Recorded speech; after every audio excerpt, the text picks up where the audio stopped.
मोक्षमार्गस्य नेतारं भेतारं कर्मप्रवृत्तां ज्ञातारं विश्वतत्त्वानां वन्दे तद्गुणलब्धये। नमः श्रीवर्धमानाय निर्धूतकलिलात्मने सालोकानां त्रिलोकानां यद्विद्यादर्पणायते।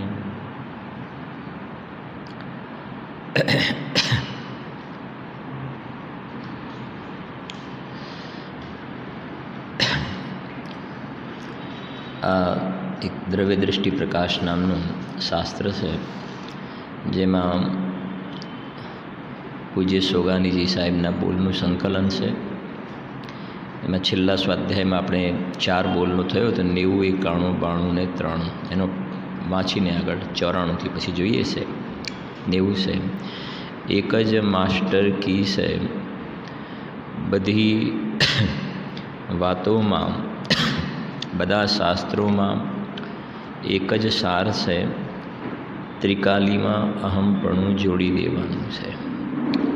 91 આનંદના અનુભવમાં તો રાગથી પણ ભિન્ન ચૈતન્ય ગોળો છૂટો એકલો અનુભવમાં આવે છે. તેના આનંદની શું વાત કરીએ, એ તો અંદરથી નીકળવું જ ગમે નહીં. બહારમાં આવતા જ ભઠ્ઠી લાગે.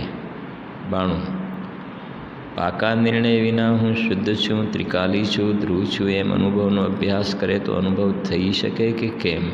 ઉત્તર નહીં. પાકો નિર્ણય નહીં, પરંતુ યથાર્થ નિર્ણય કહો. યથાર્થ નિર્ણય થયા બાદ નિર્ણયમાં પાકાપણું થાય છે ને પછી અનુભવ થાય છે. 93 સામાન્યનો વિચાર તો બધું ચાલે નહીં, અને વિશેષના વિચારમાં તો નિર્વિકલ્પતા થતી નથી, તો શું કરવું? સમાધાન. હું શુદ્ધ છું એવો જ શુદ્ધ છું, આવો છું એવા વિકલ્પ કરવાની વાત નથી, અને વિચાર પણ એક સમયની પર્યાયમાં થાય છે. અહીંયા તો હું આવું જ છું એવા ત્રિકાલીમાં અહમપણું થઈને અનુભવપૂર્વક એવું પરિણમન થઈ જવું જોઈએ. વિચાર આદિ તો પર્યાયનો સ્વભાવ હોવાથી ચાલે જ છે, પરંતુ જોર ધ્યેય સ્વભાવની તરફ રહે છે તો પરિણતિ ત્રિકાળીની તરફ ઢળી જાય છે. ત્યાં સુધી થઈ હતી વાત. 94 નંબર છે આજે. ચોથા ગુણસ્થાનવાળો જીવ, અવિરત સમ્યક્ત્વ જીવ દ્રવ્યલિંગ ધારણ કરે છે. બરાબર છે ને? ગુણસ્થાન છે ચોથું, અને મુનિ દીક્ષા અંગીકાર કરી દ્રવ્યલિંગ ધારણ કરે છે, તો પણ સ્થિરતા ઓછી છે. સ્થિરતા ઓછી છે. અને પંચમ ગુણસ્થાનવાળો અશુભમાં વિશેષ રહે છે. ગુણસ્થાન 5મું. હવે એને અશુભમાં વિશેષ રહે છે એટલે બીજી રીતે કહીએ કે એને દ્રવ્યલિંગ ધારણ કર્યું નથી અને દુકાન ઉપર બેઠેલો છે. સમજાય છે કે નહીં? પંચમ ગુણસ્થાનવાળો અશુભમાં વિશેષ રહે છે, તો પણ સ્થિરતા ચોથાવાળાથી વિશેષ છે. સમજાય છે કે નહીં? ચોથાવાળા કરતાં 2 સમ્યક દૃષ્ટિ છે. બરાબર છે? ચોથું ને 5મું અજ્ઞાનની વાત નથી, પહેલાવાળા દ્રવ્યલિંગીની વાત નથી, આ ચોથાવાળા દ્રવ્યલિંગી સાધુની વાત છે. અને 5માવાળો જે છે ગ્રહસ્થ છે. ચોથાવાળો સમ્યક દૃષ્ટિ સાધુ, અને 5માવાળો જે છે ગ્રહસ્થ. બરાબર છે ને? ગ્રહસ્થમાં એને અશુભના પરિણામ, ઉદ્યોગી, આરંભી, વિરોધી, હિંસા પરિણામ પણ જોવામાં આવે. હવે વાત આવી છે ને 2 બતાવી, છતાં પણ જે સ્થિરતાની વાત કરીએ તો ચોથાવાળા કરતાં 5માવાળાની સ્થિરતા વધારે છે. કેમ કે વાત એ છે કે ચોથાવાળા દ્રવ્યલિંગીને શુભ ભાવમાં રસ અધિક છે, બાહ્ય ઉપયોગ અધિક છે, અને પંચમવાળાને અશુભ ભાવમાં અધિક હોવા છતાં પણ અંતરમાં ઢલન અધિક રહે છે. વાત શું છે અહીંયા ગાડી કે કેમ કે ચોથાવાળા દ્રવ્યલિંગીને શુભ ભાવમાં રસ અધિક છે. હવે ચોથું ગુણસ્થાન અને દ્રવ્યલિંગ ધારણ કર્યું છે એટલે છે તો શુભ ભાવ છે. શુભ ભાવ છે, મહાવ્રત વગેરેના પરિણામ છે. એટલે શુભ ભાવમાં રસ અધિક છે, એટલે શુભ ભાવમાં રસ અધિક છે એટલે પેલા મિથ્યા દૃષ્ટિને શુભ ભાવમાં ઉપાધિ બુદ્ધિ હોય છે એ નહીં લેવાનું અહીંયા. હા, શુભ ભાવમાં રસનો મતલબ એમાં ઉપાધિ બુદ્ધિ તો મિથ્યાત્વ થઈ ગયું ત્યાં. તો મિથ્યા દર્શન થયું, એની વાત નથી. અહીંયા દ્રવ્યલિંગી ચોથાવાળા દ્રવ્યલિંગીને શુભ ભાવમાં રસ અધિક છે એટલે બાહ્ય કેવું છે કે એ બહારમાં એનો ઉપયોગ વધારે છે. જે મહાવ્રત વગેરેના પરિણામ જે છે, સમિતિ વગેરેના પરિણામ, 28 મૂળગુણના પરિણામ, તો જે ચોથા ગુણસ્થાનમાં જે આત્માની અનુભૂતિ સંવેદન થયું ત્યાં વિશેષ ઠરવાની જગ્યાએ એને જે વ્રત આદિના પરિણામ આવે છે એ બાજુનો ઝોક વધારે જોવામાં આવે છે. ઝોક એ બાજુનો વધારે છે. ત્યારે પાંચમા વાળાને હવે સમજો કે આત્માનો અનુભવ પણ છે અને આ ધંધા વ્યાપારના પરિણામ છે, પણ એનો જે ઝોક જે છે એ દ્રવ્ય સ્વભાવ તરફની એની જે ઢળવાની સ્થિતિ છે એ ચોથાવાળા કરતાં વધારે થઈ ગયેલી છે. કેમ કે કર્ણાનિયોગની અપેક્ષાએ વાત કરીએ તો પાંચમા ગુણસ્થાનવાળાને ચોથા ગુણસ્થાનવાળાની અપેક્ષાએ વિશેષ સ્થિરતા છે, અને જે ચોથાવાળાને અનંતાનુબંધી કસાયનો અભાવ છે, પાંચમા વાળાને અનંતાનુબંધીની સાથે અપ્રત્યાખ્યાન કસાય નીકળી ગઈ છે. સમજાય છે કે નહીં? અનંતાનુબંધીની સાથે બીજી કઈ ગઈ છે? અપ્રત્યાખ્યાન. હવે એ પાંચમા વાળાને બરાબર સમજવું, અપ્રત્યાખ્યાન કસાય નીકળી ગઈ છે ને, અપ્રત્યાખ્યાન તો એ જે અપ્રત્યાખ્યાન કસાય નીકળી ગઈ છે તો એ કોનું એ તો નીકળી ગઈ છે નાસ્તિની વાત છે. અસ્થિથી એને સ્વભાવનો આશ્રય વિશેષ છે. સમજાય છે કે નહીં? હા. તો એ અને કહ્યું ને પાંચમા વાળું જે છે દર 15 દિવસે એક વખતે શુદ્ધોપયોગ કરશે, વધારેમાં વધારે 15 દિવસમાંથી એકવાર કરી જ લેશે. અને ચોથાવાળાને તો 6 મહિનાનો નિયમ કહ્યો, પાંચમા વાળાને 15 દિવસનો નિયમ કહ્યો એક વાત. અને જ્યારે અંદરમાં અનુભવ થાય એ વખતે સ્થિરતા પણ ચોથાવાળા કરતાં પાંચમા વાળો અંદર જામે છે પણ વધારે. સમજાય છે કે નહીં? હા. અનુભવ પણ અપેક્ષાથી જલ્દી અને થયા પછી અંદરમાં સ્થિરતા પણ વધારે છે. અને બે ચોકડી કસાયનો શું છે? એમને અભાવ એટલી વીતરાગતા પ્રગટ થયેલી છે, હવે એ ચોથાવાળાની અપેક્ષાએ સમજે અશુભમાં ઊભા છે છતાં પણ બે ચોકડીનો અભાવ છે ને, તો એટલી જે વીતરાગતા પ્રગટી છે તો ચોથાની અપેક્ષાએ તો પાંચમા વાળાને સંવર નિર્જરા વધારે નિર્જરા છે. હવે એને જે અશુભના પરિણામ જોવામાં આવે છે, અશુભના પરિણામ એ ચોથાવાળાના જે અશુભના પરિણામ કરતાં પાંચમા વાળાના અશુભના પરિણામથી જે બંધન વગેરે થાય છે એમાં ઘણો ફરક પડી જાય છે. જો આપણે સવારે પણ થોડી વાત કરી હતી ને, સમ્યક દૃષ્ટિ જીવને 41 પ્રકૃતિનો બંધ તો નથી થતો ને, ચોથાવાળાને નથી થતો. હવે એને પાપના પરિણામ ચાલતા હોય ચોથાવાળાને,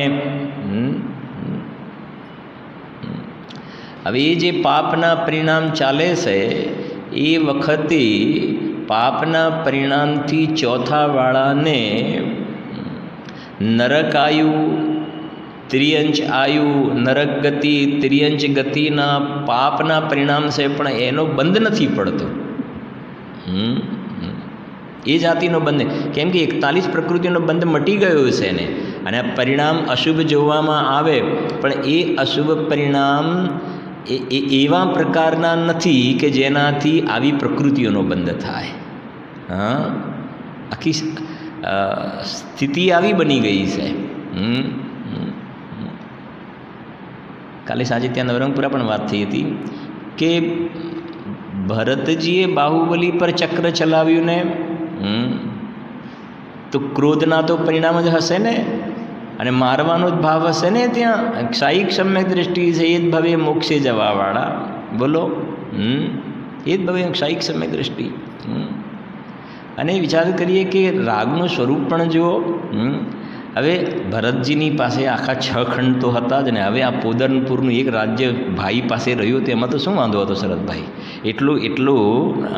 એટલામાં રહ્યા હતો. અને આમ તો નથી કહેતા તમે બીજી બધી જગ્યાએ તો ચક્રવર્તી કિમિચ્છક દાન કરે, એમના ઘરેથી કોઈ પાછું ના જાય. ચક્રવર્તીના ઘરે દાન કરે કિમિચ્છક, કોઈ પાછું ના જાય.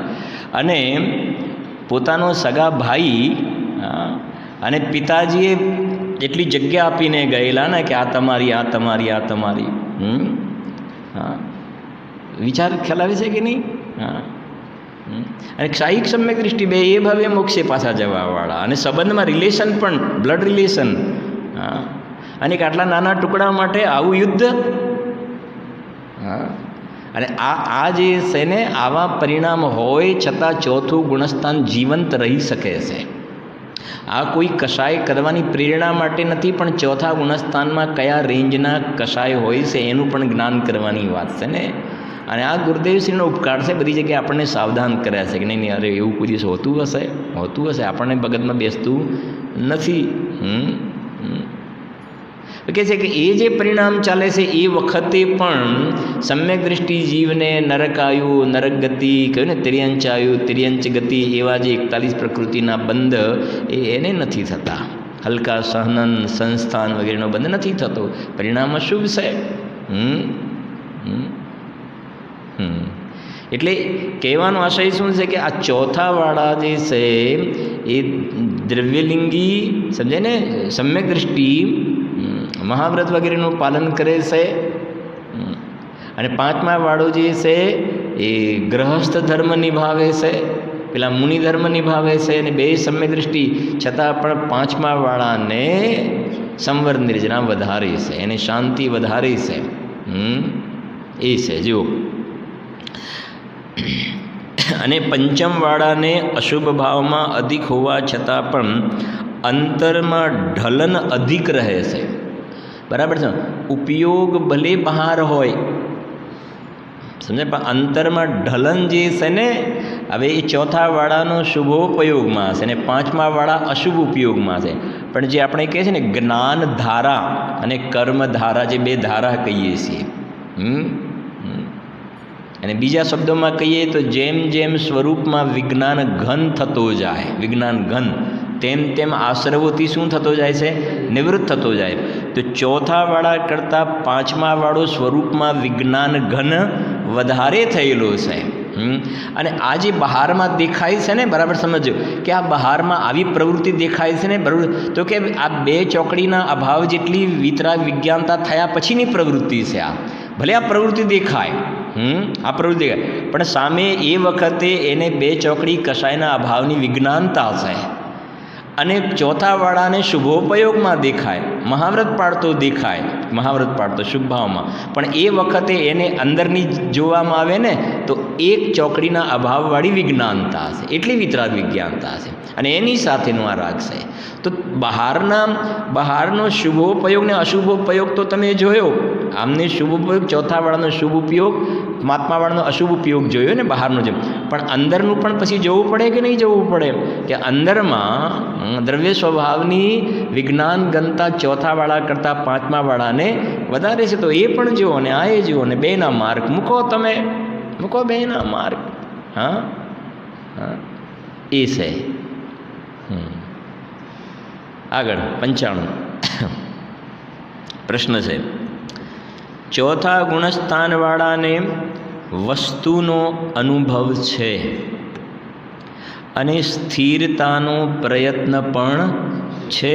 સંત સાધુ બન કે વિચરું વહ ઘડી કવ નિરંતર એ ભાવના છે સમ્યક દૃષ્ટિ જીવને. અભિપ્રાયની અંદર એને ભાવના નિરંતર છે કે આ મોક્ષ માર્ગમાં આગળ વધવું થાય. સ્થિરતાનો પ્રયત્ન પણ છે. એને એવું નથી કે ભગવાને જ્યારે હવે સમ્યક દર્શન તો થઈ ગયું, આપણે શાંતિથી બેસી જાઓ.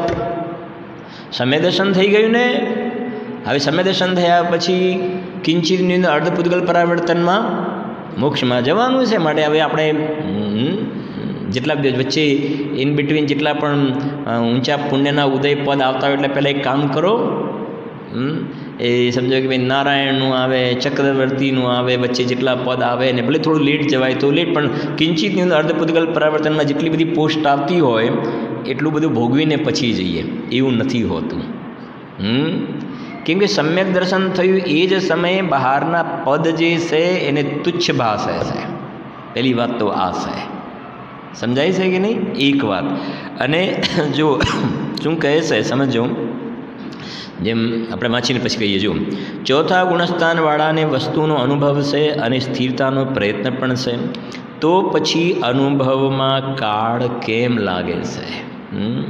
કેમ કાળ લાગે છે? સમાધાન,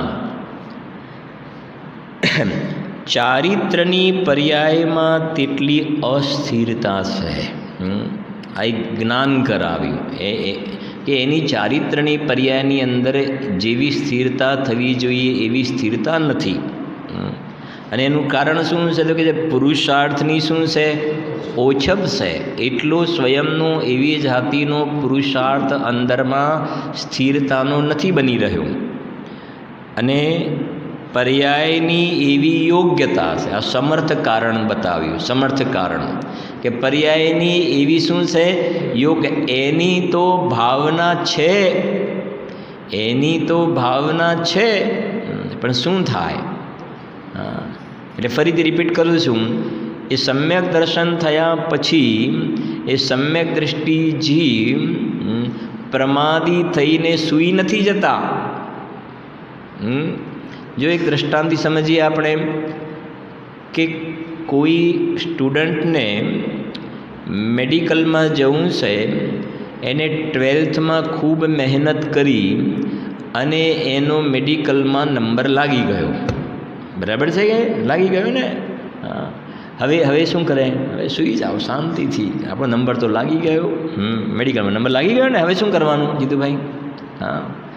હવે એક દિવસે હોટલમાં ને બીજા દિવસે થિયેટરમાં ને અહીંયા હરવું ને ફરવું ને, નંબર તો લાગી જ ગયો છે ને આપણો. હવે એવું શું હોય છે પછી? બોલો, પ્રમાદી જોવામાં આવે છે લાગી જાય પછી.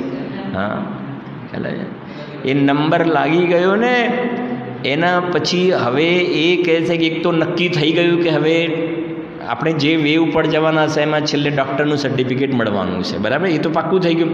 પહેલાં તો કન્ફ્યુઝન હતું કે એડમિશનવાળી, હવે એડમિશન મળી ગયું ને, તો હવે એ પ્રમાદી નથી, બલકે ઘણો એ જાતિનો પુરુષાર્થ કરે છે, જે અર્થ પુરુષાર્થ કહેવાય ને, ધર્મ અર્થ કામ ને મોક્ષ.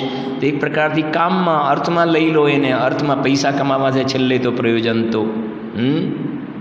તો એ જાતિનો બરાબર એ પહેલાં કરતાં પણ બીજી રીતે કહે તો એના બધા પુસ્તકો કેટલા મોટા હોય ને કેટલું ભણવાનું તે ક્યાં પ્રમાદી જોવામાં આવે છે ને? મહેનત કરે છે કે નહીં બરાબર? હવે સમજો, એ મહેનત તો કરે છે, મહેનત કરે છે છતાં પણ એવું જોવામાં આવે છે કે ફેલ થતો પણ જોવામાં આવે. એક વર્ષ બગડ્યું અમારું, પાસ ના થયું.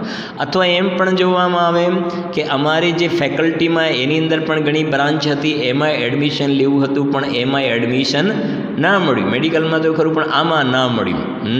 એમ ઉપસમ તો થયું, પછી ઉપસમથી ક્ષય ઉપસમથી ક્ષાયિક થવું જોઈએ એ ના, તો એવી જાતિનો પુરુષાર્થ ના બન્યો. સમ્યક્ત્વના ભેદ પાડીએ તો કહેવાનો આશય એ છે કે જેમ એ મેડિકલમાં એડમિશન મળ્યા પછી જંપીને બેસતો નથી, એમ સમ્યક દર્શન થયા પછી સમ્યક દૃષ્ટિ જીવ નિરંતર એ ભાવના ભાવે છે.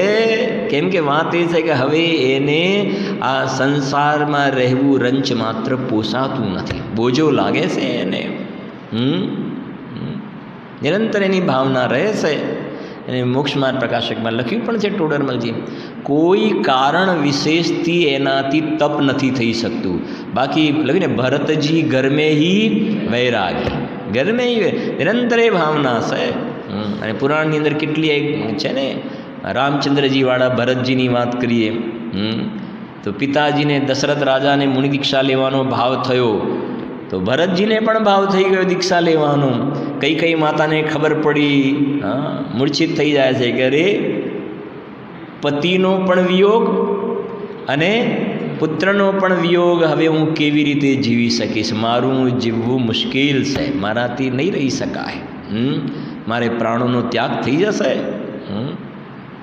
ત્યારે યાદ આવ્યું કે નહીં, એક વચન છે, યુદ્ધના સમયે મારી પાસે જે અમાનત રૂપે રાખેલું છે. અને દશરથ રાજાને કહ્યું કે વરદાન કે બોલો, કે વાત એ છે કે ભરતને રાજગાદી મળે. બસ એક જ માગ્યું હતું, બે નહોતા માગ્યા. આપણે ક્યારેક કહીએ ને કે રામચંદ્રજીને 14 વર્ષનો વનવાસ ને ભરતને રાજગાદી, કે નહીં, રામચંદ્રજીને 14 વર્ષનો વનવાસ એવું તો કઈના જીવને કલ્પનામાં પણ નહોતું. કેમ કે જેટલો ભરતજી ઉપર રાગ હતો એટલો જ રામચંદ્રજી ઉપર રાગ હતો. એમને તો માત્ર પુત્રના વિયોગનું દુઃખ હતું, એટલે કહ્યું કે ભરતને રાજગાદી મળી જાય અને વચનથી બંધાયેલા છે, એટલે કમસે કમ પતિનો ભલે વિયોગ થાય પણ પુત્ર તો સાથે રહેશે ને. પછી આપણી ઘટનામાં નથી જતા. આખી ભાવના તો એ હતી, કેટલું વાર સમજાવ્યું, દશરથજીએ સમજાવ્યું, રામચંદ્રજી બરાબર સમજાવે છે. પછી છેલ્લે ભરતે એમ કહ્યું કે તમે ફરીથી જ્યારે આવશો ને, અને તમને દેખવાથી તરત જ હું મુનિદીક્ષા અંગીકાર કરી લઈશ. ફરી તમારું આપણું મળવું થશે ત્યારે હું મુનિદીક્ષા અંગીકાર કરી લઈશ. હવે વિચાર કરો કે અયોધ્યાના રાજા તરીકે એ જેટલો ટાઈમ રહ્યા, એ રાજગાદી કેવી લાગતી હશે એમને. એ તો રાહ જોતા હશે ને. કોની રાહ જોતા હશે? રામચંદ્રજી ના આવે એની રાહ જોતા હશે કે આવે એની? સમજી ગયા કે નહીં? આવે ને હું ક્યારે બસ વનખંડમાં જઈને આત્માની વિશેષ આરાધના કરું. તો કહેવાનો આશય અત્યારે એટલો છે કે સમ્યક દૃષ્ટિ જીવને નિરંતર ભાવના રહે છે. અને બીજી એના એક આપણે પ્રમાણના રૂપમાં વાતો જોઈએ તો તીર્થંકર મહાપુરુષોના ભાવોની જ્યારે જોઈએ છે ને, જેમ મહાવીર ભગવાનની સિંહની પર્યાયમાં આત્માનો અનુભવ થયો ને, પછીની ત્યાંથી તો એ જવાનું થયું સિંહની પર્યાયમાંથી દેવની પર્યાયમાં, ત્યાંથી આવીને રાજા થયા ને. તો સમ્યક દૃષ્ટિ તો હતા જ, પણ એમને રાજપદ તો તુચ્છ લાગતું હતું ને. એ ભાવમાં મુનિદીક્ષા અંગીકાર કરી. જુઓ, મુનિદીક્ષા હવે એમને મુનિદીક્ષા અંગીકાર શેના માટે કરી હતી? કેવલ જ્ઞાન પ્રાપ્ત કરવા માટે જ ને. પણ એવી જાતિનો મને મુનિ દશા સુધીનો પુરુષાર્થ બન્યો, પણ શ્રેણીને યોગ્ય પુરુષાર્થ ના બન્યો. પાછા ક્યાં ગયા? સ્વર્ગમાં. પાછા આવ્યા, પાછા રાજા થયા, પાછું ફરીથી મુનિદીક્ષા અંગીકાર કરી, માને મુનિદશા સુધીનો પુરુષાર્થ થયો, પણ શ્રેણીને ક્ષપક શ્રેણીને યોગ્ય પુરુષાર્થ ના થયો. પાછા ક્યાં ગયા? સ્વર્ગમાં. પાછા આવ્યા અને ચક્રવર્તી થયા, પ્રિય મિત્ર ચક્રવર્તી. પાછી મુનિદીક્ષા અંગીકાર કરી, ત્યાં સુધી પહોંચ્યા. ચક્રવર્તીનું પદ છોડી દીધું, મુનિદીક્ષા અંગીકાર કરી. બોલો, પણ ના થયો પુરુષાર્થ. પાછા ક્યાં ગયા? સ્વર્ગમાં. પાછા આવ્યા, નંદ રાજા થયા. મુનિદીક્ષા અંગીકાર કરી, તીર્થંકર પ્રકૃતિ બાંધવાની શરૂઆત કરી. બોલો, સાહિક સમ્યકનો અંગીકાર કર્યું, સાહિક, પણ કેવલ જ્ઞાન યોગ્ય પુરુષાર્થ ન ઉપડ્યો. પાછા ગયા સ્વર્ગમાં અને પછી આવ્યા અને પછી મુનિદીક્ષા ધારણ કરીને કેવલ જ્ઞાન પ્રગટ કરીને, એમાંય પણ મુનિદીક્ષા ધારણ કર્યા પછી 30 વર્ષે મુનિદીક્ષા ધારણ કરી અને 12 વર્ષ સુધી તો પુરુષાર્થ કર્યો કેવલ જ્ઞાન માટેનો. 12 વર્ષ સુધી, કે 12 વર્ષ સુધી તો કેવા, એમને તો નિરંતર ક્ષપક શ્રેણીની યોગ્ય પુરુષાર્થ કરતા હતા, પણ એમાં ને એમાં કેટલા વર્ષ નીકળી ગયા? 12 વર્ષ નીકળી ગયા. એટલે આપણે તો આમાં એ સમજવું છે કે એ સમ્યક દૃષ્ટિ જીવને નિરંતર એને પુરુષાર્થ કરવાની ભાવના રહે છે, પ્રમાદની રંચ માત્ર એને ગંધ નથી અભિપ્રાયમાં, પણ એવી જાતિનો પુરુષાર્થ નથી બનતો ને, તો નથી બનતો એ પર્યાયની એવી યોગ્યતા છે. બીજી રીતે સમજાય ને, ભાવના છે પણ એવી શું છે? યોગ્યતા છે. જેમ કહ્યું ને મેડિકલની અંદર અથવા તો છોકરાઓ ભણતા હોય છે બધા સ્કૂલની અંદર, એકનો પહેલો, બીજો, ત્રીજો, ચોથો નંબર આવે, દરેકને કયો નંબર લાવવો છે? દરેકને પહેલો. મહેનત પણ કરે છે બરાબર, હા, છતાં આપણે મહેનત કરી પણ એકનો પહેલો આવે, એકનો ચોથો હોય, તો વાત તો સરવાળી છે કે એની પર્યાયની એ સમયની યોગ્યતા એવી છે, એ સમર્થ ઉપાદાન કારણ એ છે.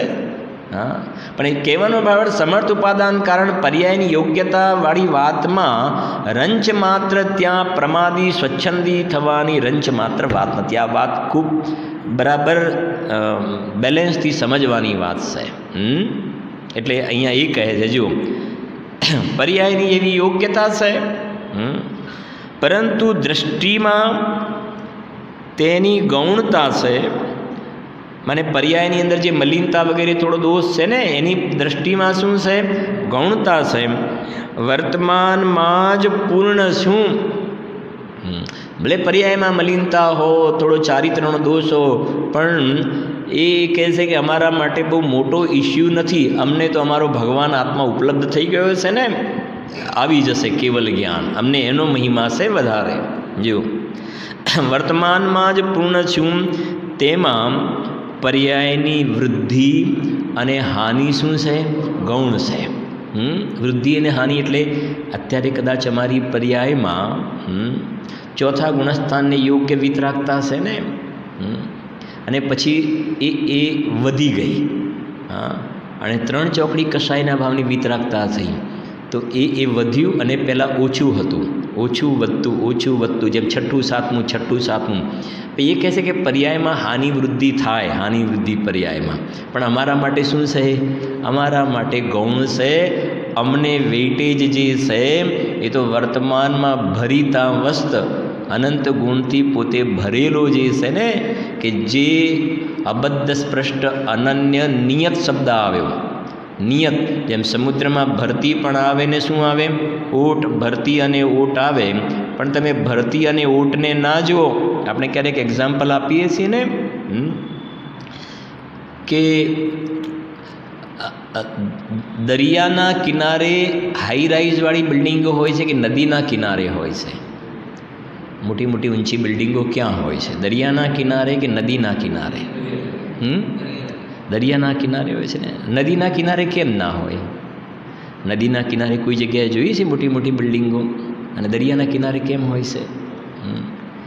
હા, બરાબર. દરિયામાં દર 15 દિવસે ભરતી આવે કે ના આવે? 15મા દિવસે ભરતી આવે ને, પાછી ઓટ આવે, પાછી ભરતી આવે, પાછી ઓટ આવે, પાછી, અને તોય બિલકુલ કારણ કે દરિયો પૂરો થયો, વચ્ચે સમજો કે 101 ફૂટનો કદાચ રોડ આવી ગયો, અને ત્યાં મોટી મોટી બિલ્ડિંગો હોય, અને આટલો મોટો દરિયો અને આમ આવી ગયું તો પણ એ કહે છે કે દરેકને એ વાતનો વિશ્વાસ છે કે દરિયો જે છે ને એ માઝા ના મૂકે.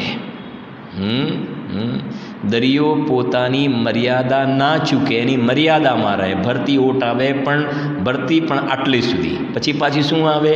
ઓટ. એ દરિયાના નિયત સ્વભાવનો ખ્યાલ છે. નિયત, નિશ્ચિત એનો આવો સ્વભાવ છે. આ પર્યાયની અંદર હાનિ વૃદ્ધિ ભરતી ઓટ થાય છે ને, એ ઊંચી બિલ્ડિંગ બનાવવાવાળા ભરતી ઓટને નથી જોતા, પણ એના નિયત સ્વભાવને જોવે છે કે ચિંતા નહીં કરો.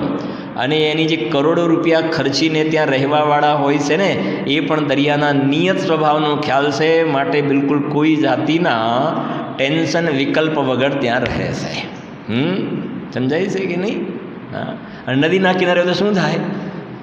નદીના કિનારે હમણાં જ હતું ને, નથી હોતું આ સુરતની પેલી તાપી નદીને આ જે હોય તો ખબર પડે કે પેલો બંધ પેલો ડેમની આગળ પછી આટલા ગામોને શું કરાવ્યા?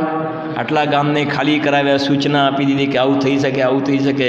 કેમ કે જો નદીમાં પૂર આવે તો પછી ક્યાં આમે જાય ને આમે જાય ને આમે જાય, ક્યાં કેટલું તબાહ. આપણે અહીંયા પણ થયું ને, વચ્ચે પેલું આવ્યું હતું ને, આ બાજુ પેલી કઈ પેલી કેનાલ કે શું કહેવાતું હતું, આ બાજુ આટલે સુધી પાણી આવી ગયા હતા ને, પેલું એનું નામ પણ હતું ખૂબ વખતે, ત્યાંથી આવ્યું ને આ બાજુ શું કહેવાય પેલા ગુરુકુલમાં ને બધે ત્યાં દુકાનોમાં બધા છેક ત્યાંથી નદીનું પાણી આવી ગયું હતું ને.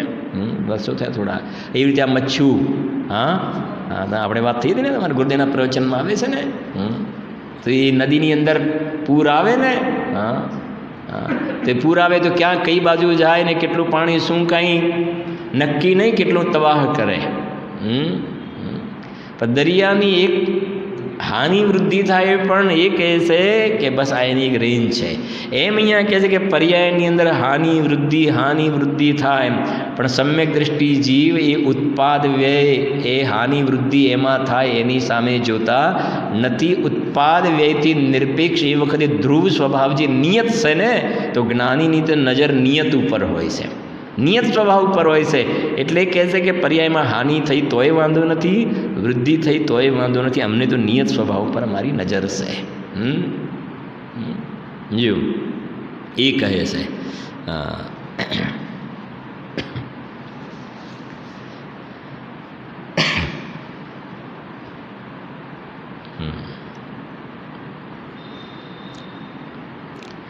એ આ પૂર આવે ને એ વખતે જો સાતા અસાતાના ઉદયો પણ કેવા હોય છે. અમારા સ્ટાફમાં એક ભાઈ હતા, એ વાત હશે ક્યાંક થયું હશે એમની પણ, તો કે એ સુરતમાં જ્યારે આ પેલી પૂર આવ્યા અને એ વખતે બધાના ઘરની અંદર પહેલો માળ બીજો માળ બધે ઘરમાં પાણી પાણી પાણી પાણી થઈ ગયા બધું.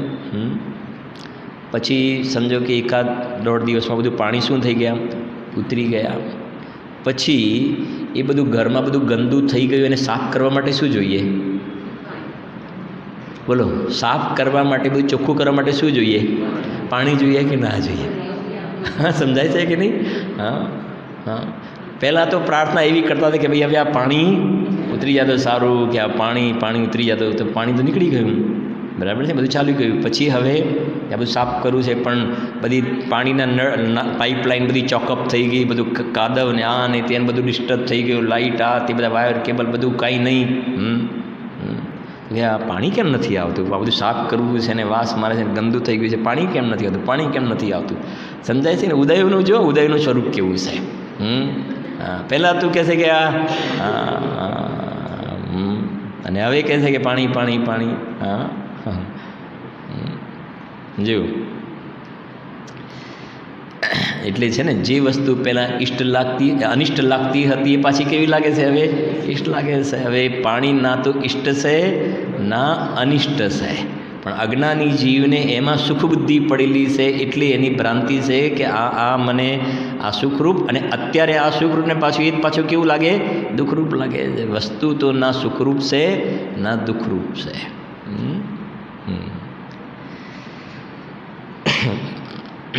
આગળ 96 નંબર. અજ્ઞાની પર્યાયમાં જ અહમપણું, સંતોષ, અધિકતા આદિ રાખે છે. જોયું ને? અજ્ઞાની પર્યાયમાં જ શું છે? એક તો અહમપણું, પર્યાય જેવડો પોતાને માને છે, જે વર્તમાનમાં સ્વાંગ છે. પછી એમાં બીજું શું શબ્દ વાપર્યો છે? સંતોષ. ભાઈ બસ આપણે બધું બરાબર છે, બિલકુલ સંતોષ. પછી અધિકતા, એનાથી જે છે એનાથી પોતાને મોટો પણ માને. હા, એમાં અહમબુદ્ધિ, એમાં સંતોષ, અને એનાથી પોતાને મોટો પણ માને, અધિક આદિ રાખે છે. પર્યાયમાં ઉલ્લાસ તો છે ને, પર્યાયમાં વિશેષતા તો છે ને. આ પર્યાયે દ્રવ્યનું મહાત્મ્ય તો કર્યું ને, પર્યાય અંદરમાં તો ઢળે છે ને. એમને એમ કોઈ પણ પ્રકારે પર્યાયમાં જ વજન રાખે છે.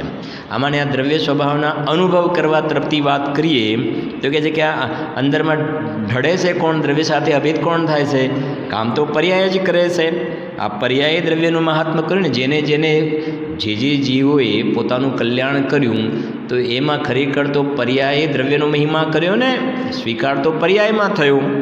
તો આ પર્યાય દ્રવ્યનું મહાત્મ્ય તો કર્યું ને, પર્યાય અંદરમાં તો ઢળે છે ને, એટલું તો થાય છે કે નહીં પર્યાયની અંદર? એમને એમ કોઈ પણ પ્રકારે પર્યાયમાં જ વજન રાખે છે. એનું વેટેજ પર્યાય તરફનું થઈ ગયું. પરંતુ પર્યાયથી હટીને હું તો ત્રિકાળી દળ જેવો ને તેવો છું, પરિણામ માત્ર મારામાં નથી, એ રીતે ધ્રુવપણામાં અધિકતા સ્થાપતો નથી. ધ્રુવપણામાં માને આ બે છે, એમાં વજન શેનું આવવું જોઈએ? ધ્રુવનું વજન આવવું જોઈએ. ધ્રુવનું વજન આવતું નથી ને વજન એને પર્યાયનું આવી જાય છે. એમનું જ આગળ જતાં એક બોલ, પછી જો આગળ વાંચી લઈએ એ શું કહે છે? કેમ કે વેદનમાં તો પર્યાય આવે છે. વેદનમાં શું આવે છે? પર્યાય આવે છે. જે ભાઈ સમ્યક દર્શન થતાં અતિન્દ્રિય આનંદનો સ્વાદ આવ્યો, તો અતિન્દ્રિય આનંદનો સ્વાદ ક્યાં આવ્યો? દ્રવ્યમાં આવ્યો કે પર્યાયમાં? પર્યાયમાં આનંદ વેદાય છે. તો બોલો વધારે ઇમ્પોર્ટન્ટ કોણ? જેમાં વેદન થાય એ કે જે અવેદક છે એ? દ્રવ્ય તો અવેદક છે અને વેદન તો પર્યાયમાં થાય છે. એ કહે છે કે વેદનમાં તો પર્યાય આવે છે અને દ્રવ્ય તો અપ્રગટ છે. દ્રવ્ય ક્યાં દેખાય છે? અવ્યક્ત છે ને પર્યાય તો વ્યક્ત વેદનમાં ખ્યાલમાં આવે છે. તેથી અપ્રગટને તો દેખતો નથી, પર્યાયમાં જ અહમપણું રાખે છે. પરંતુ અહીં તો કોઈ પણ પર્યાય હોય, હવે જો કોઈ પણ પર્યાય હોય, પછી સાંભળજો, સુખ અનંત હોય. અનંત સુખ ક્યાં હોય? પર્યાયમાં. અથવા જ્ઞાન પણ અનંત હોય, અથવા વીર્ય પણ અનંત હોય. હજુ છે નહીં અત્યારે, પણ ભલે કદાચ હોય, પહેલેથી આવો નિર્ણય છે. કેમ કે જેને આવું થઈ જાય એને તો આ વિચારવાનું છે નહીં, એ તો ભગવાન બની ગયો જેની પર્યાયમાં અનંત ચતુષ્ટય પ્રગટ થાય. પણ પહેલેથી શ્રદ્ધા જ્ઞાનમાં એવી કબૂલાત છે કે પર્યાયની અંદર આવું થાય તો ભલે હો, અથવા વીર્ય અનંત હોય તો પણ મને કાંઈ પરવા નથી. હું તો સુખ સ્વરૂપ જ સ્વભાવથી છું. સમજ ને, સુખની અનુભૂતિમાં લીન, હું તો સ્વભાવથી સુખ સ્વરૂપ છું. એમ ધ્રુવ સ્વભાવમાં જ અધિકપણાનું વેદન કરવાનું છે અને શુદ્ધ પર્યાયો પણ ગૌણ કરવાની છે.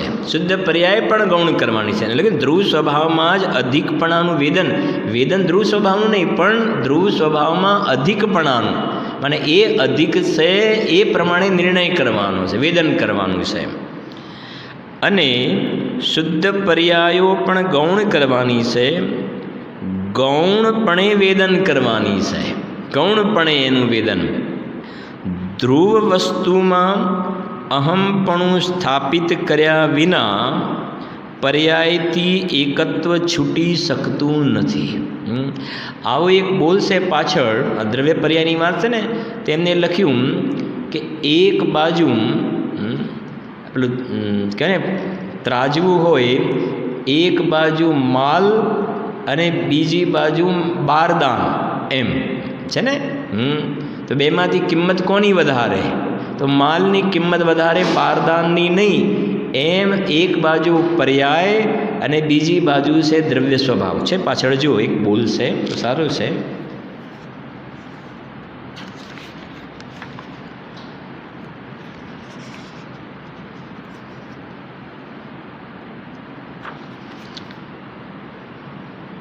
હા, એ 617 નંબર, 617 નંબર.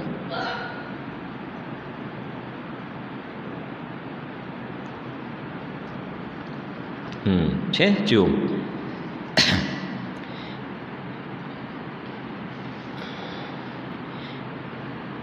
એક બાજુ ત્રિકાળીનું છાબડું એટલે પલ્લું છે કે નહીં? ત્રિકાળીનું છાબડું પલ્લું, અને બે છે એમાં એકમાં શું મૂકી દીધું? ત્રિકાળી દ્રવ્ય. અને બીજી બાજુ ક્ષણિકનું છાબડું પલ્લું, બીજી બાજુ આ બાજુ સમજો, આ બાજુ ત્રિકાળી દ્રવ્યો અને આ બાજુ અનંત દર્શન, અનંત જ્ઞાન, અનંત સુખ, અનંત વીર્યની પર્યાય, શુદ્ધ પર્યાય. બીજી રીતે એક બાજુ શુદ્ધાત્મા અને બીજી બાજુ શુદ્ધ પર્યાય, બે છે. બીજી બાજુ ક્ષણિકનું પલ્લું, જેમ એક બાજુ માલ અને બીજી બાજુ બારદાન છે કે નહીં? સ્પષ્ટતા. મહત્તા કોની છે? માલની છે, બારદાનની નહીં. અને સોગંદની શૈલી જુઓ કે પર્યાયને શેના ખાતામાં મૂકી દીધી છે? પર્યાયમાં બારદાન શબ્દ મૂકી દીધો સાહેબ. ગુરુદેવજીના શબ્દોમાં કહીએ તો એ તો શરીર સંબંધની વાત છે, પણ આ બધી જગ્યાએ એમાં કોઈ વાંધો નથી આવતો. સમાજ આપણે એ રીતે સમજીએ તો કે જેમ આપણે બજારમાંથી ચોખા લાવ્યા તો વજનમાં ભેગું બારદાન પણ એની અંદર આવે ને, ચોખા એની સાથે તોલાઈને આવી જાય. તો પછી આપણે રસોઈ કરતી વખતે ચોખા થોડા ખૂટ્યા, તો પછી એ બારદાનના થોડાક એ થોડો બારદાનનો ભાગ અંદરમાં ઉમેરાય કે ના ઉમેરાય? ના ઉમેરાય ને, ના ઉમેરાય. એવી રીતે આ પર્યાય જે છે ને બારદાન છે કે દ્રવ્યના આશ્રય ધર્મ થાય, પણ આ શુદ્ધ પર્યાય જે હોય, શુદ્ધ પર્યાય, એ શુદ્ધ પર્યાયનો તો આશ્રય તો કરાય કે ના કરાય? ભલે મલ્લીનો નહીં, પણ શુદ્ધ પર્યાયનો તો આશ્રય કરાય કે ના કરાય? તો જેમ પેલું બારદાન ખાવા યોગ્ય નથી, એવી રીતે શુદ્ધ પર્યાય પણ આશ્રય કરવા યોગ્ય નથી. આશ્રય કરવા યોગ્ય નથી, સીધી વાત છે. પર્યાય છે ને માટે બારદાનના ખાતામાં જાય છે, વાત એ છે. આગળ આવે જુઓ.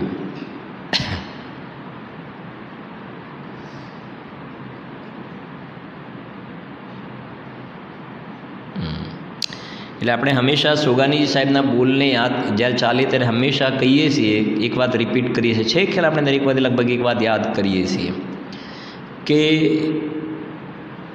દ્રવ્ય દૃષ્ટિ પ્રકાશનો સ્વાધ્યાય કરતા હોઈએ એ વખતે આ મકાન મારું નથી ને ઓફિસ મારું નથી, સમજાય છે કે આ પરિવાર મારો નથી, આ ફેક્ટરી મારી નથી, આ જમીન મારી નથી, એવી બધી વાતો નહીં આવે આમાં.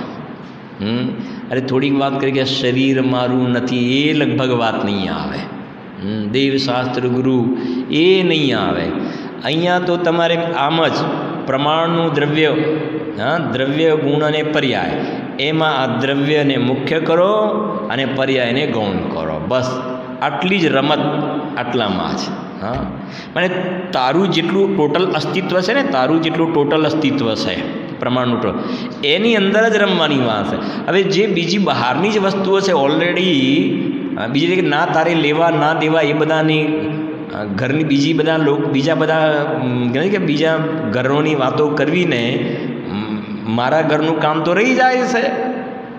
નથી કહેતા કે ઘરના છોકરા ઘંટી ચાટે અને પાડોશીને આટો, એમાં ફેક્ટરી મારી નથી ને, ઓફિસ મારી નથી ને, પરિવાર મારો નથી ને, આ દુકાન મારી નથી ને, મકાન મારું નથી. અરે એ બધામાં શું કામ ટાઈમ બગાડો છે? તો નથી તો એમાં શું નથી? તો નથી, એ તો નથી જ ને વળી. એના માટે નથી થોડું નક્કી કરવાનું, નથી જ. તું માને કે ના માને, એ તો નથી જ ઓલરેડી. હવે જે એક્સરસાઇઝ કરવાની છે એ તારું પોતાનું જે બંધારણ, કોન્સ્ટિટ્યુશન, ઉત્પાદ વ્યય દ્રવયુક્તમ સદ્દ્રવ્ય લક્ષણ, આ જે તારું બંધારણ છે એમાંથી તું ભૂલ એટલી કરે છે કે આ દ્રવ્ય તરફ નથી જોતો. અને આ એક સમયની પર્યાય છે, તો પર્યાયનું તને વજન આવે છે, પર્યાયનું વજન આવે છે, દ્રવ્યનું વજન નથી આવતું. તો હવે કહે છે કે આ પર્યાયમાં આ દ્રવ્યનો મહિમા આવે કે હું ત્રિકાલી છું, માસ્ટર કી બસ હું ત્રિકાલી છું, એમાં અહમપણું જોડવાનું છે. તો આ છે તો આ પ્રકારે પ્રક્રિયા આખી. હવે એક સીધી વાત એ થઈ ગઈ કે આ પર્યાય ત્રિકાલીને નથી જોતી, તો એનો મતલબ પર્યાય ક્યાંક પર તરફ ઝૂકેલી છે. એનો મતલબ એ થઈ ગયું કે પર્યાય બુદ્ધિ છે, ત્યાં આગળ પર્યાય બુદ્ધિ થઈ ગઈ. અને પ્રવચન સારી 114મી ગાથામાં એ તો વાત કરી દીધી, ત્યાં સિમ્પલ 2 જ વાત કરી. ત્યાં 114 ગાથા પ્રવચનમાં શું કહી દીધું ત્યાં? સમજાય છે કે નહીં? પર્યાયાર્થિક નયના ચક્ષુને સર્વથા બંધ કરીને, એટલે પર્યાયની સામે જોવાનું બંધ કરીને ઉઘાડેલા દ્રવ્યાર્થિક નયના ચક્ષુથી જોવામાં આવે.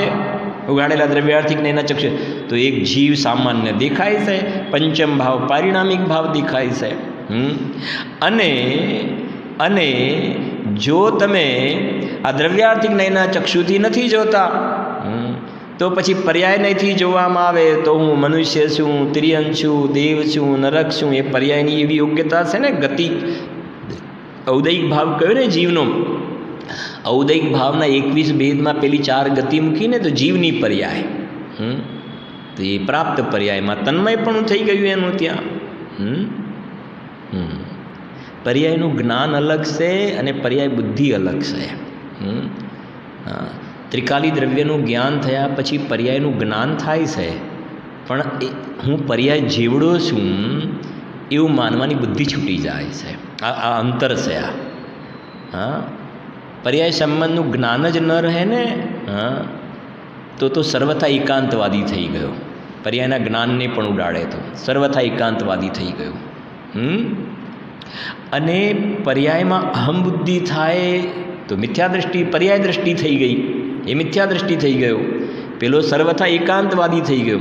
પણ અહીંયા દ્રવ્ય પર્યાય સ્વરૂપ વસ્તુનું જ્ઞાન કરી પર્યાયનું લક્ષ્ય છોડી અને દ્રવ્યનું લક્ષ્ય કરવું, પૂરી પ્રક્રિયા આવી છે.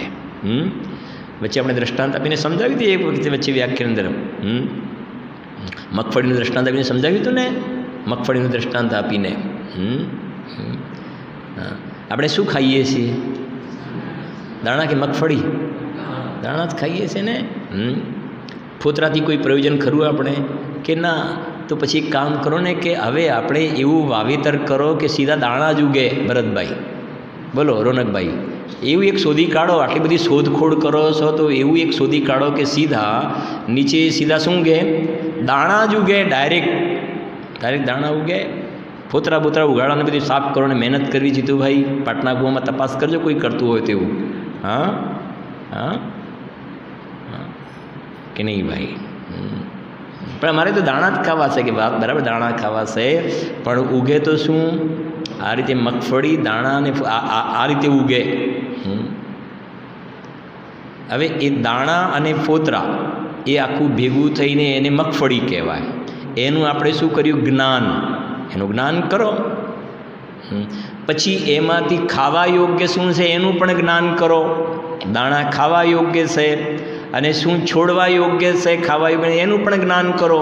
તો ફોતરા ખાવા યોગ્ય નથી તો જ્ઞાન કરો. બસ, વાત તો બધી જગ્યાએ જ્ઞાન જ કરવાની વાત છે. તો આ ખાવા યોગ્ય છે તો મગફળી આવી ગઈ. પછી શું કર્યું? ખોલી નાખી, દાણા જ્ઞાન કર્યું. જ્ઞાનમાં એમ જ્ઞાન કર્યું કે આ ખાવા યોગ્ય છે. એમાં ત્રિકાલી દ્રવ્યનું જ્ઞાન કર્યું, એવું જ્ઞાન કર્યું કે આશ્રય કરવા યોગ્ય છે. એવું જ્ઞાન કર્યું કે આશ્રય કરવા યોગ્ય છે. તો દાણા ખાધા, ફોતરા બાજુમાં રહી ગયા. એમ ત્રિકાલી દ્રવ્યનો આશ્રય લીધો અને પર્યાયની અંદર જે ઉત્પાદયમાં જે દશા થાય છે જાણવા યોગ્ય પ્રયોજનવાન છે. બસ જાણેલી વાત છે. સરળ તો આમ તો એટલું સરળ જ છે, બીજું શું છે ગુરુ એવું?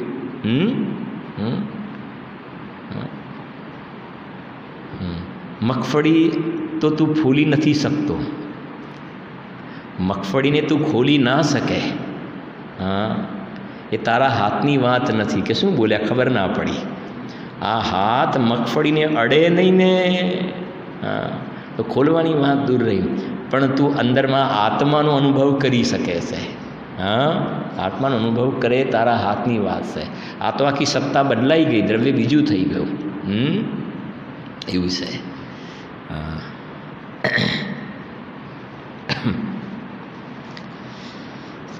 એટલે ખાસ દ્રવ્યદ્રષ્ટિ પ્રકાશની જે ચેનલ ચાલતી હોય એ વખતે બિલકુલ સીધી એ પ્રમાણે તૈયારી રાખવી કે આ કહે છે ને ડાયરેક્ટ વેઇનમાં ઇન્જેક્શન, સીધા ત્રિકાલી સ્વભાવને સ્પર્શ કરવાવાળી વાત ડાયરેક્ટ. એના માટે એક બીજું પણ ઉદાહરણ આપી છે ને ઘણી વાર.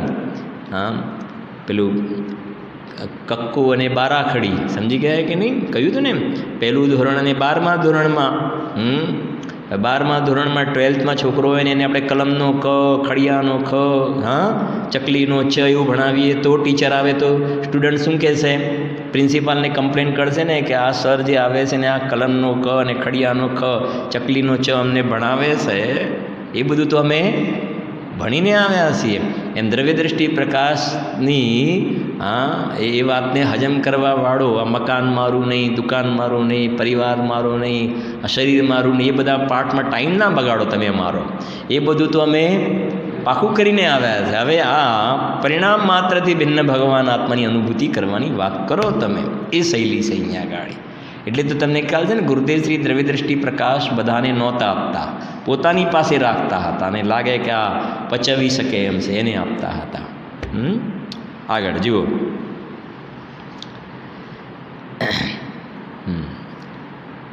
સત્તાણું. આ અપેક્ષાથી નિત્ય છું, આ અપેક્ષાથી અનિત્ય છું, એ રીતે બંને ઠીક છે એમ અજ્ઞાની કહે છે. બોલો, બંને ઠીક નથી? હા, દ્રવ્ય દ્રષ્ટિથી હું, દ્રવ્ય દ્રષ્ટિથી નિત્ય અને પર્યાય દ્રષ્ટિથી અનિત્ય, તો ઠીક નથી? હા, ના ના, ઉભયાભાસી નહીં કહેવાય એને. ઉભયાભાસી કેમ કે નિત્ય અને તો એક દ્રષ્ટિકોણથી કહેવામાં વાંધો પણ નથી કે શું કહેવાય. જો આ અપેક્ષાથી નિત્ય છું, આ અપેક્ષાથી અનિત્ય છું, એ રીતે બંને ઠીક છે એમ અજ્ઞાની કહે છે. ઉભયાભાસીમાં થોડુંક અંતર, આમ એને બરાબર સમજવું પડે. ઉભયાભાસીમાં શું છે કે એ ત્રિકાલી દ્રવ્યના આશ્રય પણ ધર્મ થાય, અને આ વ્રતાદિના પરિણામથી પણ ધર્મ થાય. એ વ્યવહાર કયો ને, એ વ્યવહાર કયો. હા હા હા હા, એ થઈ ગયું ને કે અહીં લખે આ અપેક્ષાથી નિત્ય છું, આ અપેક્ષાથી અનિત્ય છું, એ રીતે બંને ઠીક છે એમ અજ્ઞાની કહે છે. એટલે ઉભયાભાસીને શું છે કે આ સમજો કે આત્માના આશ્રય પણ ધર્મ થાય, અને આ પર્યાયમાં વ્યવહાર કયો છે ને, અને શાસ્ત્રમાં વ્યવહારથી પણ પરંપરાએ ધર્મની વાત કરી છે, તો વ્યવહાર પણ એનામાં પણ એને ઉપાધિ બુદ્ધિ પડેલી છે ત્યાં આગળ. હવે અહીંયા શું છે કે આ અપેક્ષાથી નિત્ય છું, અને દ્રવ્ય દ્રષ્ટિથી હું નિત્ય છું, અને પર્યાય દ્રષ્ટિથી હું અનિત્ય છું, એ રીતે બંને ઠીક છે એમ અજ્ઞાની કહે છે. સમજો, અરે હું નિત્ય જ છું એવું જોર દેવું તો ભૂલી ગયો.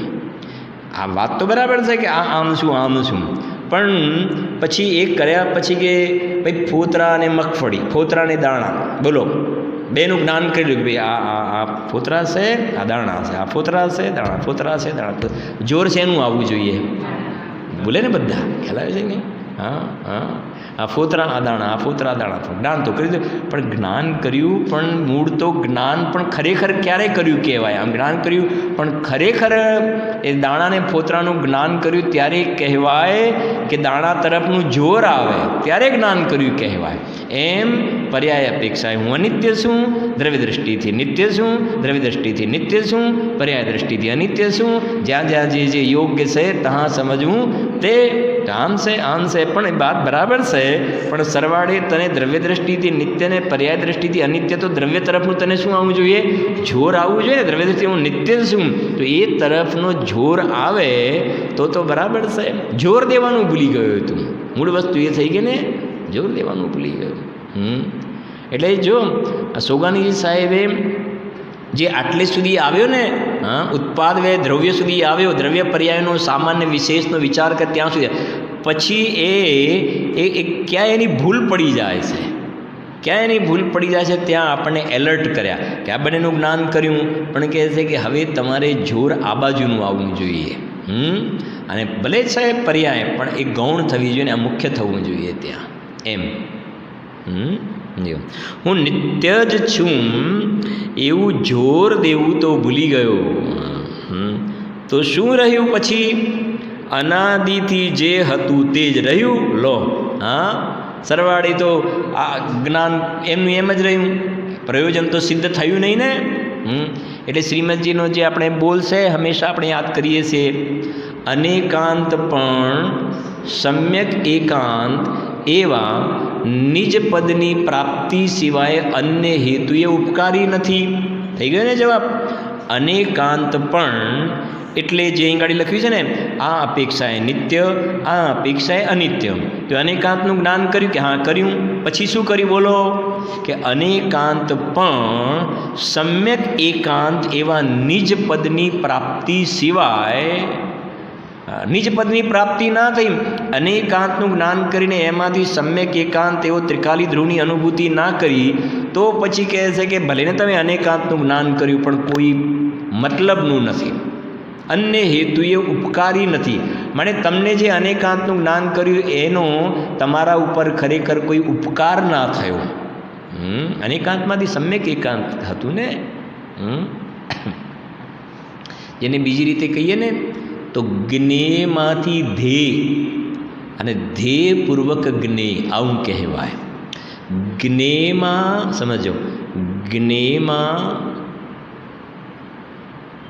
થોડું સરળ કરીને કીધું, જ્ઞેયમાં દ્રવ્ય પર્યાય સ્વરૂપ વસ્તુ આવી ગઈ. શું આવી ગયું? દ્રવ્ય પર્યાય સ્વરૂપ વસ્તુ આખી જ્ઞેય થઈ ગઈ. જ્ઞેય. હવે એ જે દ્રવ્ય પર્યાય સ્વરૂપ વસ્તુ જ્ઞેય છે, જાણવા લાયક, પછી જ્ઞેયમાંથી તમે ધ્યેય કાઢો, દ્રવ્ય પર્યાય, તો એમાંથી ધ્યેય શું છે? ધ્યાનનું ધ્યેય શું છે? દ્રવ્ય. દ્રવ્ય શું થઈ ગયું? ધ્યેય. હા. અને પેલી જે પર્યાય છે ને એ ધ્યેયનું કરવાવાળી જે ધ્યાન થઈ ગઈ. પર્યાય છે એ ધ્યાન કરવાવાળી, અને દ્રવ્ય શું થઈ ગયું? ધ્યેય. બરાબર સમજો. હવે પર્યાયે દ્રવ્યને ધ્યેય બનાવ્યું ને, દ્રવ્યને ધ્યેય બનાવ્યું, તો એ જ વખતે આનંદનો અનુભવ થયો કે ના થયો? તો આનંદનો અનુભવ ક્યાં થયો? પર્યાયમાં. તો એ જ્ઞાન થયું કે ના થયું? જ્ઞાન થયું ને આનંદનું. તો એ પર્યાયનું જ્ઞાન થયું કે ના થયું? તો દ્રવ્યનું એ થયું, પર્યાયનું આખી વસ્તુનું જ્ઞાન થયું કે ના થયું? તો એ જ્ઞેય થઈ કે નથી? આખી વસ્તુ જ્ઞેય થઈ ને. તો જ્ઞેયમાંથી શેમાં આવ્યા? ધ્યેયમાં. અને ધ્યેયપૂર્વક શું થયું પાછું? જ્ઞેય. એ સાચું જ્ઞેય થઈ ગયું. હા. બીજી રીતે કહેતું કે પ્રમાણમાંથી નયમાં આવ્યા. પ્રમાણમાંથી શેમાં આવ્યા? નય.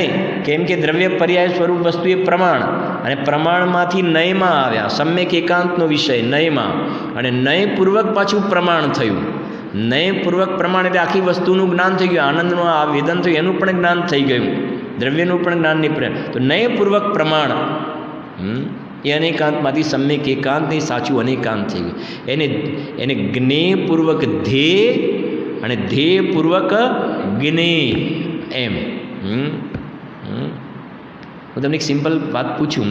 ઉપર આપણે 47 શક્તિઓ લખાવેલી છે ને, એ શેમાં આવે બોલો? 47 શક્તિ શેમાં આવે?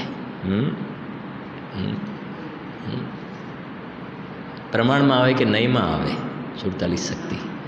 તો ત્યાં લખ્યું છે ને કે આત્માની અંદર આ જે શક્તિઓ, ઉછળતી શક્તિઓ કહીને, હા, તો બતાવ્યું છે કે તમે આ જે આત્માનો અનુભવ કરવાનું કહો છો કે આત્મા કેવો છે, તો આ બધી શક્તિઓ જેમાં ઉછળે છે ને એવો આ આત્મા છે. ત્યાં લખ્યું ક્રમવર્તી અને અક્રમવર્તી, બે શબ્દ મૂક્યા ત્યાં આગળ. મને ક્રમવર્તી પર્યાય અને અક્રમવર્તી ગુણ, એનો જે સમૂહ, એ આખો આત્મા, એ ત્યાં પ્રમાણનો આત્મા કહી દીધો ત્યાં. કેમ કે ક્રમવર્તી પર્યાય અને ક્રમવર્તી પર્યાયમાં નિર્મળ પર્યાય લેવી. ત્યાં નિર્મળ પર્યાય, ઉછળતી શક્તિઓ, એટલે એ થઈ ગયું અધ્યાત્મનું પ્રમાણ. પાછું નિર્મળ પર્યાય લેવી એટલે મલિનને નહીં લેવાની ત્યાં, એમ. ઘણી સ્પષ્ટતાઓ કરેલી છે ત્યાં. એમાં જુઓ 98 નંબર છે. વિજ્ઞાનથી વસ્તુ પ્રાપ્ત થતી નથી, અનુભવ થતો નથી, કારણ કે તે બહિર્મુખી મનના સંગવાળી છે. વસ્તુ અંતર્મુખ ધ્રુવ છે. શું કહેવું છે? કે વિચાર મનનથી વસ્તુ પ્રાપ્ત થતી નથી, કારણ કે તે બહિર્મુખી મનના સંગવાળી છે. વસ્તુ અંતર્મુખ ધ્રુવ છે. જ્યાં સુધી જે વિકલ્પો વિચાર ચાલે છે ત્યાં સુધી મનનો સંયોગ છે, જે લખ્યું ને વસ્તુ વિચારત ધ્યાવતે, વસ્તુ વિચારત ધ્યાવતે મન પામે વિશ્રામ, રસ સ્વાદત સુખ ઉપજે અનુભવ તાકો નામ. જ્યાં સુધી મનમાં એ સંબંધના વિકલ્પોની ભૂમિકામાં ઊભો છે ત્યાં સુધી એને જે અંદરમાં સમ્યક દર્શનનો વિષયભૂત તત્વ છે એની પ્રાપ્તિ થતી નથી. અને જે લખ્યું છે ને વસ્તુ અંતર્મુખ ધ્રુવ છે, વસ્તુ અંતર્મુખ ધ્રુવ છે એને નિયમસારની પદ્ધતિથી સમજીએ થોડુંક અને પૂર્ણ કરીએ આપણે કે આ ઉપયોગ જે અંદરની બાજુ વળે છે ને, ઉપયોગ એ બહિર્મુખમાંથી અંતર્મુખ થયો, એ તો ઉપયોગ અંતર્મુખ થયો. ઉપયોગ અહીંયા તો શું લખ્યું છે, છેલ્લે શું લખ્યું છે? વસ્તુ અંતર્મુખ ધ્રુવ છે. સમજાય છે ને? વસ્તુ અંતર્મુખ ધ્રુવ છે. એનો મતલબ જે સમ્યક દર્શનનો વિષય જે શુદ્ધ આત્મા છે ને એ અંતર્મુખ છે. અંતર્મુખ એટલે પર્યાય નહીં. હવે સમજજો, એ દ્રવ્ય સ્વભાવ એ ત્યાંથી નીકળીને ખસીને એક સમયની પર્યાયમાં બહાર આવ્યો નથી. એનું નામ આ દ્રવ્ય સ્વભાવ પોતે અંતર્મુખ છે. એ અંતર્મુખ છે. અને પછી એ પર્યાય અંદરની બાજુ ઢળે, અંતર્મુખ થાય, બીજા નંબરની વાત છે. તો પર્યાયની વાત છે. અને કહેશો નિયમસારનો કયો કલશ છે? આપણે બહુ વાર લીધેલો છે, ક્યારેક ક્યારેક ટચ કરેલો છે. 55 નંબરનો કલશ છે, 55 નંબરનો કલશ. એમાં છે ને પ્રીત્યા પ્રીતિ વિમુક્ત શાશ્વત પદે નિશેષતો અંતર્મુખ છે ને, નિશેષતો અંતર્મુખમ પ્રીત્યા પ્રીતિ વિમુક્ત શાશ્વત પદે. મને પ્રીતિ અપ્રીતિથી અગોચર એવું જે શાશ્વત પદ. અને પછી શું લખ્યું? નિર્ભેદુદિત અંતર્મુખે. એ અંતર્મુખ શબ્દ પડેલો છે ત્યાં આગળ. નિશેષપણે અંતર્મુખ. નિશેષપણે અંતર્મુખ માને નિશેષપણે અંતર્મુખ એટલે નિશેષ એટલે ખબર પડે છે ને, 17/4 કરીએ તો એક શેષ આવે. તો અને 16/4 કરીએ તો નિશેષ. એમાં ભગવાન આત્મા અંતર્મુખ નિશેષ છે. થોડોક ઉપયોગ બહાર, થોડોક એનું તત્વ બહાર હોય તો શેષ બહાર કહેવાય. પણ ત્યાં શબ્દ લખે છે નિશેષ તો અંતર્મુખ. નિશેષપણે અંતર્મુખ છે આ ધ્રુવ તત્વ, એમ ભાવ પડ્યો છે.